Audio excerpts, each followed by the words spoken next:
Samedi 19 février 1977, M. Norbert Segard, secrétaire d'État au PTT, devait poser la première pierre d'un institut médico-éducatif réalisé à l'initiative des communes de Marc-en-Barœul, Wascal et Mouveau.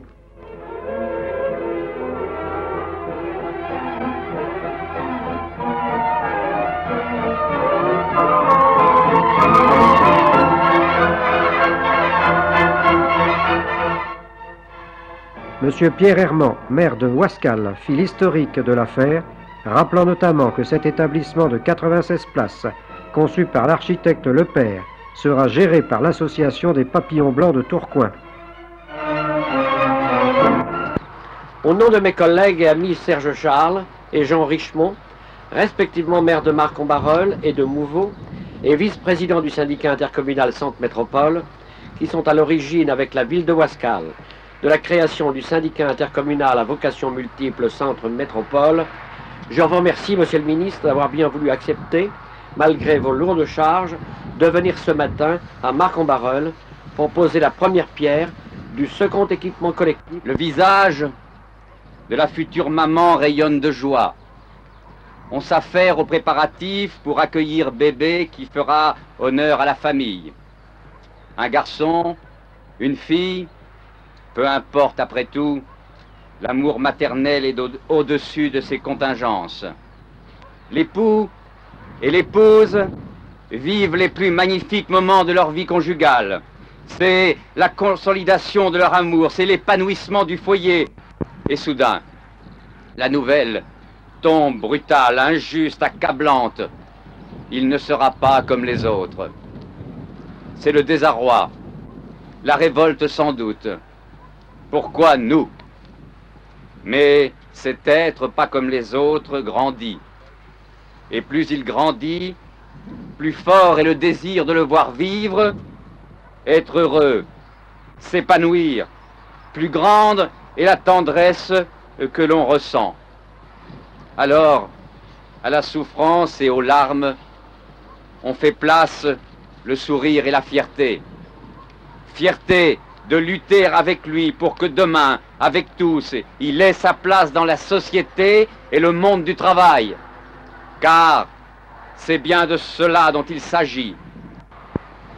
Il y a maintenant plus de 2 mois, vous m'aviez, chers amis, convié à poser la première pierre d'un autre établissement dont vous étiez aussi à l'origine, celui d'une cure médicale pour aînés handicapés.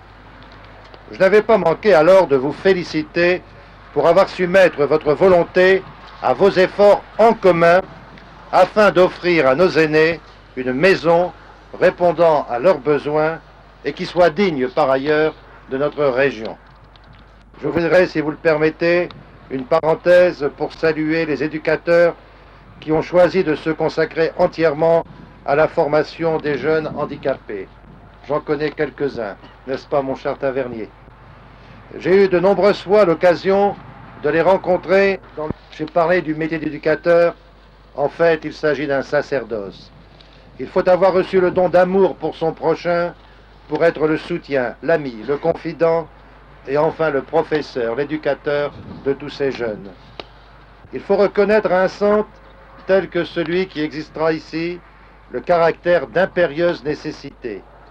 Il représente en effet pour le handicapé le seul moyen de s'intégrer dans la société. Le handicapé, qu'il soit moteur, sensoriel ou mental, ne doit plus être un assisté.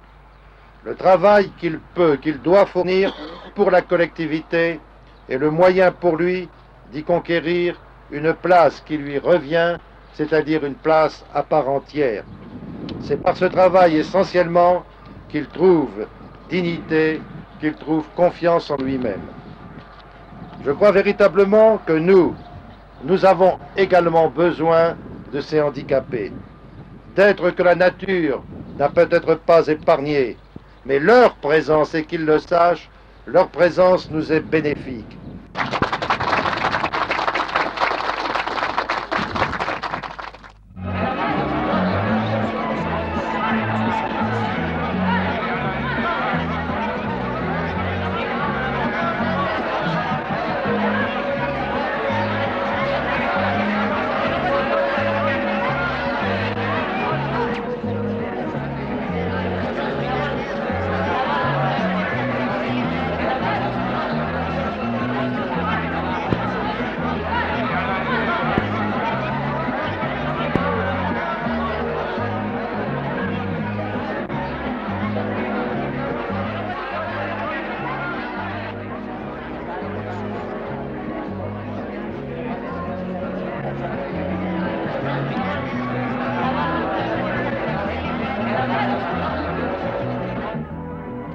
la pose de la première pierre de cet institut médico-éducatif est bien pour les handicapés un nouveau signe de l'espoir.